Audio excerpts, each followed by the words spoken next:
నమస్తే, welcome to our channel. నేను పద్మిని. ప్రస్తుతంతో పాటు ప్రముఖ ఆధ్యాత్మికవేత్త, ఆస్ట్రోన్యూమరాలజిస్ట్, ఎనర్జీ వాస్తు స్పెషలిస్ట్, శ్రీ విద్య ఉపాసకులు శ్రీమతి జయప్రద గారు మనతో పాటు ఉన్నారు. మాట్లాడదాం. నమస్కారం అండి. నమస్కారం అండి.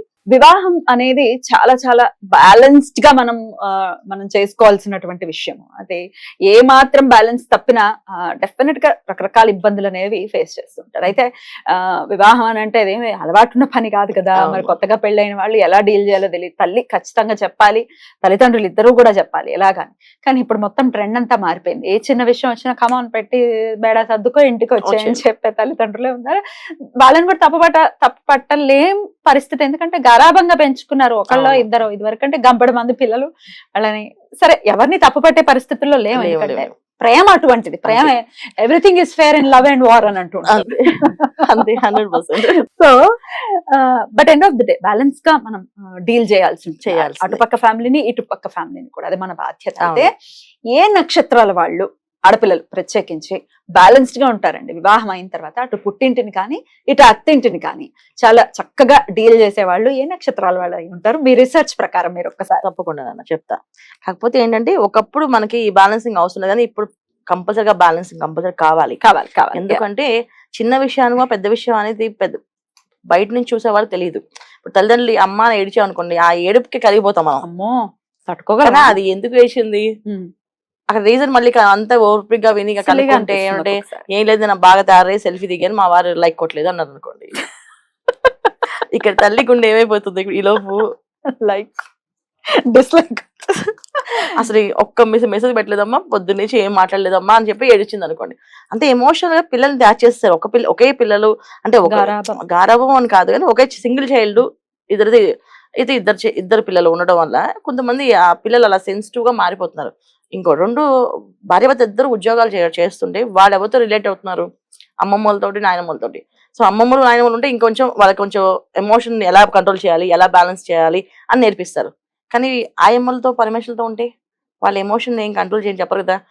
కావాల్సిన ఫుడ్ పెడతారు, వాళ్ళు లేడీస్ ఎత్తుకుంటారు, లేకపోతే ఏదో బొమ్మలు చూపిస్తారు. అంతేగాని అదే అమ్మమ్మ నాయనమ్మ అనుకోండి, ఏమైందన్నా, ఏం కావాలన్నా నీకు, మరి అమ్మకి ఇప్పుడు బోల్డ్ పనులు ఉంటాయి కదా నాన్న అని ఇలాంటి కబుర్లు చెప్పేవాళ్ళు ఎవరు వాళ్ళ రోజున లేరు కదా. అలా లేకపోవడం వల్ల బ్యాలెన్స్ మిస్ అయిపోతున్నారు. ఇప్పుడున్న ప్రతి ఒక్క మనిషి బ్యాలెన్స్ తెచ్చుకోవాలి. అమ్మాయి అయినా అబ్బాయి అయినా ఈ పని దేనివల్ల మనం ఇంత డిస్కస్ చేస్తున్నాం, అసలు ప్రతి చిన్న విషయానికి ఎందుకు ఫోన్ చేయాలి? తిన్నావా అమ్మాయి, ఏం చేస్తాం, తల్లి ఫోన్ చేస్తుంది, తిన్నానమ్మా, టిఫిన్ చేస్తానమ్మా, ప్లేట్ కడిగి పెట్టాను అని ఫోన్ చేస్తాను. ఇది కాకుండా ఏదైనా ఎమర్జెన్సీ విషయాలు ఉంటే మాట్లాడుకోవాలి. ఇలా బ్యాలెన్స్ మన పిల్లలకి నేర్పించాలి, లేదా వీళ్ళు నేర్చుకోవాలి. ఇప్పుడు తల్లిదండ్రులకి అవగాహన లేదనుకోండి, పిల్లలే నేర్చుకోవాలి. ఎందుకంటే అన్ని నేర్చుకుంటారు పిల్లలు ఇవాళ రోజున. పాపం తల్లిదండ్రులకి ఏం తెలియని వాళ్ళ పల్లెటూరు నుంచి బయటకు సిటీలో వచ్చి వీళ్ళు ఉద్యోగాలు చేసి వీళ్ళు సాధించుకొని మేము చెప్తున్నాం అమ్మా నువ్వు నమ్ము అంటే వాళ్ళు నమ్ముతున్నారు వాళ్ళు. అలా వీళ్ళు నేర్చుకోవాలి. అలాంటి బ్యాలెన్స్ నక్షత్రాలు బేసిక్ గా బ్యాలెన్సింగ్ చేసే నక్షత్రాలు ఉన్నాయి నాన్న. ఎన్ని ఉన్నాయండి? 5-6 ఉన్నాయి. 5-6 ఉన్నాయి. సూపర్. సో అయితే వీళ్ళలో బాగా పర్టికులర్ గా బై డిఫాల్ట్ అంటే చిన్నప్పటి నుంచి పుట్టినప్పటి నుంచే బ్యాలెన్సింగ్ మనుషులు వీళ్ళు. అంటే కొత్తగా నేర్చుకోవడం అలా కాదు, పుట్టుకతోటి ఆ బ్యాలెన్సింగ్ ఉన్న మనుషులు ఈ నక్షత్రాలు అన్నమాట. సో ఈ నక్షత్రాల్లో బ్యాలెన్సింగ్ ఉండే నక్షత్రాలు ఫస్ట్ నక్షత్రం పునర్వసు నక్షత్రం. పునర్వసు సూపర్, చాలా బ్యాలెన్స్ నక్షత్రం. చిన్నప్పటి నుంచే దానికి ఏం కావాలో క్లారిటీ ఉంటుంది. నేను ఈ చదవాలా, చదివేస్తాను, ఇది చదువుకోవాలి, నేను చదివితే కానీ మా ఇంట్లోని అభివృద్ధి ఉండదు నాకు అని కూడా చదివిస్తుంది. లేదు పర్వాలేదు మా అమ్మ నన్ను చెప్పినట్టు వినాలి అంటే వింటుంది. సో ఈ నక్షత్రం వాళ్ళు పెళ్లి చేసుకుంటే అత్తిల్ని పుట్టిల్ని రెండు బ్యాలెన్స్ గా చూసుకుంటారు. ఏమండి మీ అమ్మగారు ఎంతో మా అమ్మగారు కూడా అంతే, మీకు నాకు కూడా అంతే, అత్తయ్య గారు ఎంతో మా అమ్మ అంతే, నాకు మా అమ్మతో సమానం అత్తయ్య గారు కూడా అని భర్తకు చెప్పగలిగిన శక్తి ఉంటుంది వీళ్ళకి. సో అంత బ్యాలెన్స్ చేసే నక్షత్రం ఈ పునర్వసు నక్షత్రం. తర్వాత నక్షత్రం కృత్తికా నక్షత్రం. బ్యాలెన్స్ చేస్తారు ఖచ్చితంగా. ఎందుకు బ్యాలెన్స్ చేయరు? మెయిన్ ఏంటంటే ప్రాబ్లం ఇక్కడ వాళ్ళని పెరిగే వాతావరణం బట్టి వాళ్ళు కొంచెం అగ్రెసివ్ గా ఉండొచ్చేమో కానీ బ్యాలెన్సింగ్ నక్షత్రాలు బై బర్త్ వీళ్ళు బ్యాలెన్సింగ్ నక్షత్రాలు. ఇప్పుడు కొన్ని లక్షణాలు కొన్ని ఏంటంటే ఇప్పుడున్న పేర్లు నెంబర్లు కానీ డేట్ ఆఫ్ బర్త్ లో కానీ ఆ అగ్రెసివ్నెస్ వస్తుంది. అంత ముందు అలా ఉండేవి కాదు కదా, ఆ నక్షత్రం వాళ్ళు అలా ఉండేవాళ్ళు. అన్ని నక్షత్రం కాబట్టి అగ్రెసివ్ గా డెఫినెట్ గా ఉంటారు అనేది వింటూ ఉంటాం. ఏముండదు అన్న, ఉండదు, అగ్రెసివ్ గా ఏముండదు. అది అలా అలవాటు చేసేస్తే మేము అగ్రెసివ్ గా ఉండాలి అనుకుంటారు. పాపం ఏం కాదు, వాళ్ళు చాలా బ్యాలెన్స్ గా ఉంటారు. అగ్ని ప్రతిదీ ఏంటంటే బ్యాలెన్స్ చేసేదే నక్షత్రం. సో కృతికా నక్షత్రం కానీ ఉత్తరాష నక్షత్రం కానీ ఇవన్నీ రవి నక్షత్రాలు ఏంటి మకర రాశిలో ఉంటాయి కొన్ని ఇలా చెప్తుంటారు కానీ ఏం కాదు అవన్నీ. మెయిన్ బేసిక్ ఏంటంటే వీళ్ళకి బాగా అవగాహన చిన్నప్పటి నుంచే ఉంటాయి, మెచ్యూర్డ్ పర్సన్స్, అందువల్ల ప్రతి విషయాన్ని స్పందిస్తారు. ఆ స్పందించేది అది అగ్రెసివ్ గా మార్చేస్తారు. ఇప్పుడు అబ్బాయి మాట్లాడితే తప్పు లేదు, అమ్మాయి మాట్లాడితే అది అగ్రెసివ్ అయిపోయింది. అదే అబ్బాయి గట్టి మాట్లాడితే అమ్మ వాడు చాలా కోపిష్టం, వాడు బాగా మొండి వాడు అలాగే మాట్లాడతాడు. అదే అమ్మాయి మాట్లాడితే అమ్మో దాంతో ఎవరు పడతారే అని అంటారు. సో కారణం ఏంటి, అక్కడ అబ్బాయికి అమ్మాయికి డిఫరెన్స్ ఇక్కడ వీళ్ళు చూసారు.